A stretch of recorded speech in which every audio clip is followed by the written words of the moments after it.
હવે ડાયાબિટીસ જે છે એ આખા શરીરની જે લોહીની નળીઓ હોય એને અંદરથી કોતરી નાખે છે.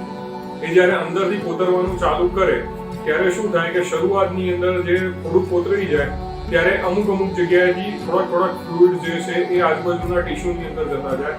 એના કારણે ટીશ્યુમાં પાણી ભરાય અને જે પાણી ભરાતું હોય શરીરમાં ક્યાંયથી કોઈ પણ ટીશ્યુમાં પાણી ભરાય એને આપણે સોજો કહીએ. એટલે રેટિના પર સૌથી પહેલા સોજો કરી દેતો હોય. આગળ જતા જ્યારે બહુ વધારે નુકસાન ચાલુ થતું હોય બરાબર ત્યારે આખું લોહી જે છે એ લોહીની નળીઓમાંથી નીકળીને બહાર આવી જાય અને જેને આપણે હેમરેજ કહેતા હોઈએ છીએ. અને આંખની અંદરનો જે ભાગ હોય એ આંખ આ રીતે છે અને આંખની અંદરનો જે વચ્ચેનો ભાગ હોય ત્યાં બધી જગ્યાએ લોહી આવી જતું હોય છે અને દેખાવાનું ટોટલ બંધ થઈ જતું હોય છે, જેને આપણે હેમરેજ કહેતા હોઈએ છીએ, વિટ્રિયસ હેમરેજ.